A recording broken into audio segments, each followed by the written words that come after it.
याद रखना दोस्तों, जिंदगी का जीना आसान नहीं होता।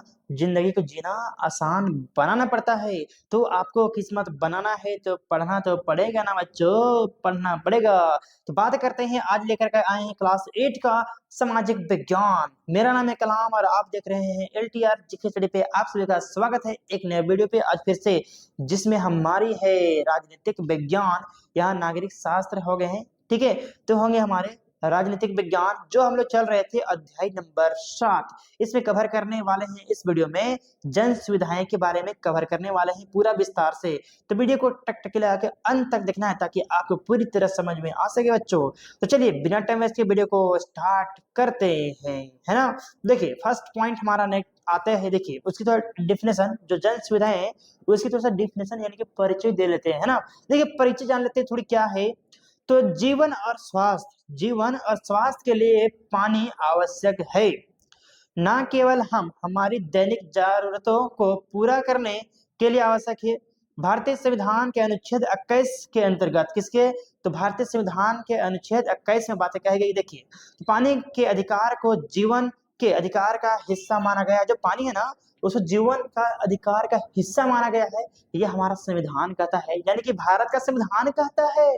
भारत का संविधान कह रहा है आपको पानी जो पी रहे ना वो आपका जीवन जीने का अधिकार है। जो आर्टिकल कितना बोलता है बेटा, आर्टिकल 21 बोलता है, यानी कि अनुच्छेद 21 में सीधा सीधा लिख दिया है जो पानी पीते हैं ना वो अधिकार जो है वो अपन जीवन जीने का अधिकार है ना। तो अब बताओ जरा सा कमेंट करके कि हमारे संविधान में कितने आर्टिकल हैं टोटली। पॉइंट नंबर 1 सवाल है, आपसे पूछ रहा हूं कि कितने आर्टिकल हैं टोटली, इसको बताना है। पॉइंट नंबर 2 बताना आपको क्या है। पॉइंट नंबर 2 बताना है कि हमारे मौलिक अधिकार कितने हैं बेटा, मौलिक अधिकार कितने हैं। अब पॉइंट नंबर 3 बताना आपको है कि हमारे मौलिक अधिकार कितने हैं, तो बता देंगे अनुच्छेद कितना से कितना तक है। ये मैंने सब कुछ आपको पढ़ा चुका है, तो आप पीछे वाला वीडियो में जाकर देखिएगा, आपको पूरा विस्तार से एक एक पॉइंट मिल जाएगा। बात करते हैं अब जन सुविधाओं के बारे में। क्या बात करते हैं, जन सुविधाएं के बारे में। तो प्रत्येक व्यक्ति को बिजली, सार्वजनिक परिवहन, विद्यालय एवं कॉलेज की सुविधाएं मिलनी चाहिए, चाहे वो कोई भी हो, किसी भी धर्म के हो, डजेंट मैटर, लेकिन सबको पढ़ने का अधिकार है। बात करते हैं पॉइंट नंबर 1 पे। देखिए जरा लगातार टकटकी लगा के अंत तक देखिएगा तो आपको बहुत ही मजा आने वाला है क्लास में, है ना। आएगा कि नहीं आएगा, बिल्कुल। आप टकटकी लगा पहले देखो तो सही। बात करते हैं न सुविधाओं ना सुविधाओं का संबंध लोगों की मूलभूत सुविधाओं से होता है। पॉइंट नंबर 2 है बेटा, देखिए पानी की तरह पानी की तरह अन्य सुविधाएं भी है जिनका हर व्यक्ति के लिए इंतजाम किया जाना चाहिए। हर व्यक्ति के लिए इंतजाम जरूरत है, उनको किया जाना चाहिए। पॉइंट नंबर 3 है बिजली, सार्वजनिक परिवहन, विद्यालय, कॉलेज भी अनिवार्य चीजें हैं, बहुत ही इंपॉर्टेंट, अनिवार्य है सभी के लिए। इन्हें जन सुविधाएं कहा जाता है, जिनमें जनता का सुविधा हो, सभी लोगों का सुविधा हो, वही जन सुविधाएं हैं। बात करते हैं पॉइंट नंबर नेक्स्ट। किसी जन सुविधा की एक महत्वपूर्ण विशेषता यह होता है कि एक बार निर्णय हो जाने के बाद उसे बहुत सारे लोग इस्तेमाल कर सकते हैं। सीधा सीधा बात वही है कि जन सुविधा मतलब क्या है, जनता का सुविधा हो। एक बार अगर किसी चीज के बारे में विस्तार से बात हो जाए तो वो सभी लोगों के हित में हो, ना कि किसी एक के हित में। अगर सभी लोग, चाहे जाति धर्म के आधार पे नहीं बल्कि सब एक इंसान के आधार पे बात हो रहा है कि सबके वो यूज में आ जाए, तो वही है जन सुविधाएं। तो दोस्तों अब बात करते हैं पानी के अधिकार के रूप में पानी, ठीक है। तो पॉइंट नंबर है हमारा, देखिए जरा पॉइंट से, बहुत ही इंपॉर्टेंट है बच्चों, याद रखिएगा और पॉइंट को नोट डाउन कर लीजिएगा दोस्तों, ताकि आपको पूरी तरह क्लियरिटी हो सके। और वीडियो को टकटकी लगा के देखिएगा। अगर वीडियो अच्छा लगे ना तो वीडियो को लाइक कर दीजिएगा और अपने दोस्तों के साथ भी शेयर कर दीजिएगा दोस्तों, क्योंकि वो भी पढ़ सके, इस तरफ से क्लास ले सके आराम से बिंदास होके। बात करते हैं पॉइंट नंबर 1 का है जीवन और स्वास्थ्य के लिए पानी आवश्यक है। जो पानी हमारा ना बॉडी को हाइड्रेटेड रखने में सबसे बड़ा योगदान है। बिना पानी के हम जिंदा नहीं रह सकते हैं। पॉइंट नंबर 2 देखते हैं। पीने का साफ पानी न केवल हमारी दैनिक जरूरतों को पूरा करने के लिए आवश्यक है, बल्कि यह गंदी पानी से होने वाले बहुत सारी बीमारियों को भी रोकता है। आप अगर गंदे पानी पियो तो बीमार तो होगे ऑटोमेटिक ना, इसलिए स्वच्छ पानी पीने का अधिकार है हमारा। पॉइंट नंबर 3, पानी से संबंधित बीमारियों के कारण हर रोज 1600 से भी ज्यादा भारतीय मौत के शिकार होते हैं। याद रखिएगा, कितने? 1600 से भी ज्यादा मौत के शिकार होते हैं। किसके कारण? तो पानी से संबंधित बीमारियों के कारण होते हैं दोस्तों, जो स्वच्छ पानी नहीं पी पाते हैं। बहुत ही अफसोस लगता है कभी कभी, हमारे भारत की जनसंख्या इतनी अच्छी है, 140 करोड़ की आबादी में हम किसी को पानी भी सही से नहीं पिला पा रहे हैं। ये हमारे लिए बहुत ही घिन्ना की बात है। तो अच्छे से आप सब किसी के साथ भी कीजिए तो व्यवहार सही कीजिए। बात करते हैं पॉइंट नंबर 3, भारतीय संविधान के अनुच्छेद 21 के अंतर्गत कैसे?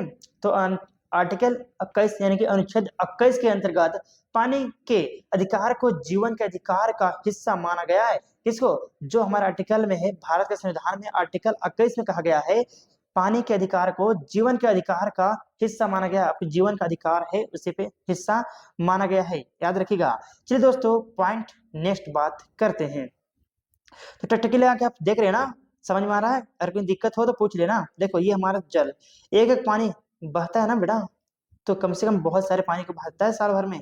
तो बात करते हैं, देखिए भारतीय संविधान के अंतर्गत, भारतीय संविधान के अंतर्गत बात करते हैं, बहुत ही इंपॉर्टेंट बात कहेंगे ये है, ये 6 से 14 वर्ष की आयु की सभी बच्चों को शिक्षा का अधिकार है बेटा। कहाँ? संविधान में कहा गया है कि 6 से 14 साल के बच्चों की आयु के सभी बच्चों को शिक्षा यानी कि पढ़ने का अधिकार है। उसको फ्री एजुकेशन मिलेगा। 6 से 14 साल के बच्चों को पढ़ाना अनिवार्य है, जरूरी है, ये उसका अधिकार है। पॉइंट नंबर नेक्स्ट बात करते हैं, सरकार की भूमिका। अब इसमें सरकार के क्या क्या भूमिका हैं इसके बारे में चर्चा करते हैं, तो टकटकी लगा के देखते रहिए, है ना। बात करते हैं फर्स्ट पॉइंट, तो जन सुविधा उपलब्ध कराने की जिम्मेदारी सरकार की ही होती है। जो जन सुविधाएं हैं उनकी उपलब्ध कराने की जिम्मेदारी किसकी? तो सरकार की ही होती है बेटा। पॉइंट नंबर 2 बात करते हैं, संविधान में जीवन का जो आशावासन आशावासन दिया गया है, वह देश के सभी लोगों को प्राप्त है। इसलिए जन सुविधाएं उपलब्ध कराने की जिम्मेदारी सरकार की ही होनी चाहिए, क्योंकि हम सरकार को चुन के भेज रहे हैं अपने ऊपर शासन करने के लिए। तो मेरा जिम्मेदारी किसको दे रहे हैं? सरकार को। तो सरकार की ही जिम्मेदारी बनती है ये सब देखने के।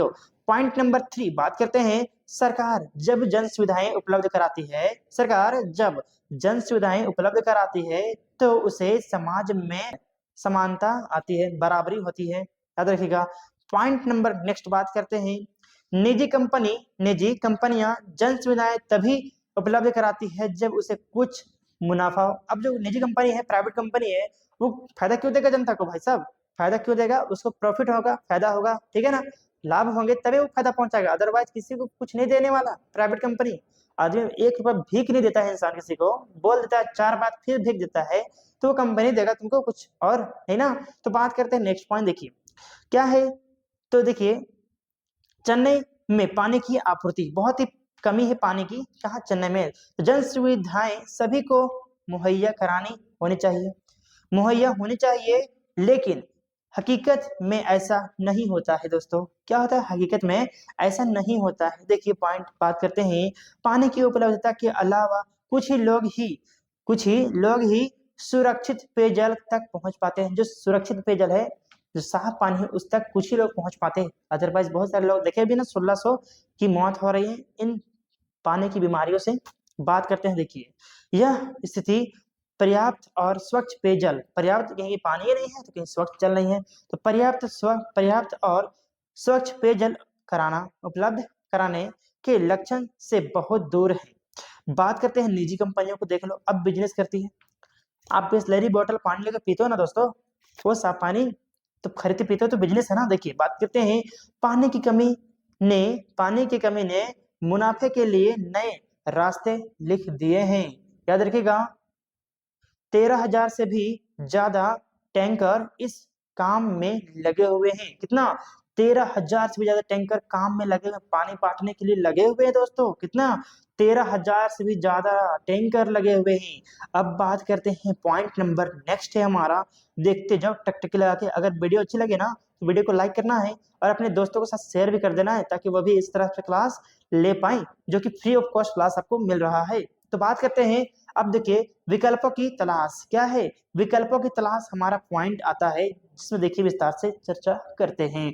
तो बात करते हैं नगर पालिका की जलपूर्ति, नगर पालिका की जलापूर्ति में कमी से निपटने के लिए निजी कंपनियां ज्यादा से ज्यादा इलाकों में क्या करती है, क्या करती है, फैलती जा रही है। जो निजी कंपनी है वो फैलता जा रहा है बेटा, क्यों, पानी की कमी हो रहा है तो निजी कंपनियां के बेच रहे हैं और अपना प्रॉफिट कमा रहे हैं, है ना। बात करते हैं पॉइंट नंबर नेक्स्ट, देखिए शहरी इलाकों में गरीब, ग्रामीण इलाकों में नहीं ये सब चीजें, ये सब बहुत ही कम मिलेगा आपको, ठीक है, टैंकर से पानी लेने वाला, लेकिन शहरी इलाके में बहुत ही ज्यादा है। देखिए शहरी इलाकों में प्रति व्यक्ति लगभग 135 लीटर, कितना, 135 लीटर पानी प्रतिदिन, प्रतिदिन मिलना चाहिए, पॉइंट नंबर है, याद रखिएगा।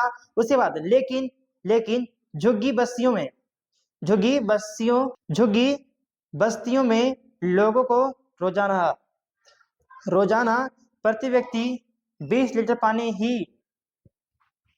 भी नहीं मिलता, जिनको कितना चाहिए था, मिलना चाहिए था कितना, 135 लीटर प्रति व्यक्ति पानी प्रतिदिन मिलना चाहिए था, जो कि 20 लीटर भी नहीं मिल पा रहा है।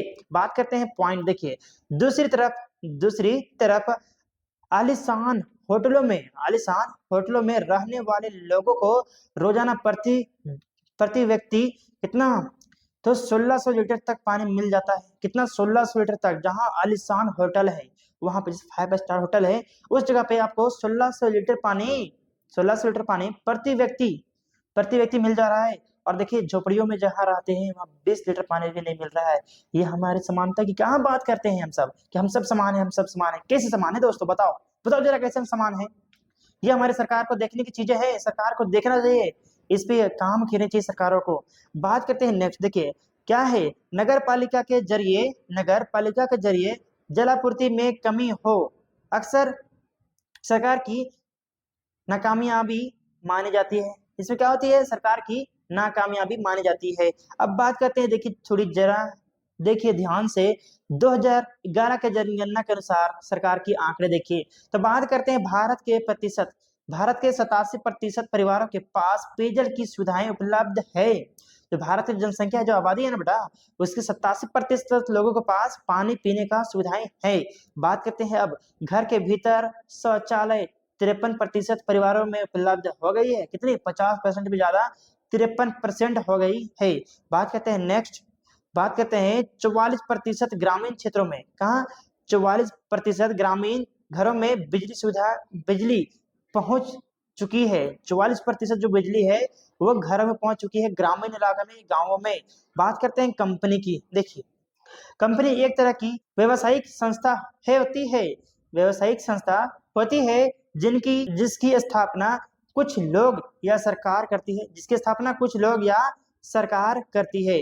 अब बात करते हैं वो क्या थी, वो सिर्फ कंपनी थी। अब बात करते हैं निजी कंपनी, अब प्राइवेटाइजेशन की बात करेंगे, निजी कंपनी, ये कंपनी थी सिर्फ, जो सरकार भी काम करती है इसमें और व्यवसाय करती है। अब बात करेंगे निजी कंपनी के बारे में, देखिए निजी कंपनी, निजी कंपनी कम से कम 2 और अधिक 50 सदस्यों तक, 50 सदस्यों का स्वैच्छिक संघ है, जिसका सदस्य, जिसका दायित्व सीमित होता है, जिनके शेयरों, शेयरों यानी कि शेयर, जितने शेयर खरीदे हैं अपने सदस्यता, शेयरों का अंतर्गत इसके सदस्यों तक सीमित होता है। अतः साधारणतः जो साधारण जनता को, जो साधारण जनता को इसके शेयर या डिबेंचरों का ग्रहण बनने के लिए आमंत्रित करने के नियमित अनुमान नहीं होता।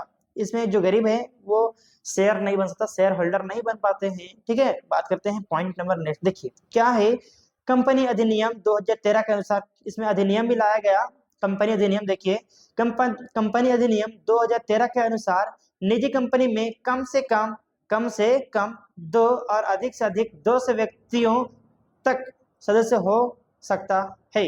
ये कहा गया कि भाई साहब तुम अब संस्था बनाओगे ना बेटा, तुमको कम से कम 2 लोग तो चाहिए, तो चाहिए, लेकिन ज्यादा से ज्यादा 20 नहीं 200 लोगों को सदस्यता बना सकते हैं। बात ये है, हमारी ये निजी कंपनी कंप्लीट होती है, तो दोस्तों ये हमारा चैप्टर पूरा पूरा कंप्लीट होता है ना। अगर वीडियो अच्छी लगी है ना तो वीडियो को लाइक कर दो, अगर आप हमारे चैनल में नए हैं तो चैनल को सब्सक्राइब करके बेल आइकन को प्रेस कर लो दोस्तों। क्योंकि मैं इस तरह से क्लास आप सभी को देता हूँ। तो दोस्तों आज के लिए इतना ही, फिर मिलेंगे नेक्स्ट वीडियो में, तब तक के लिए जय हिंद, वंदे मातरम।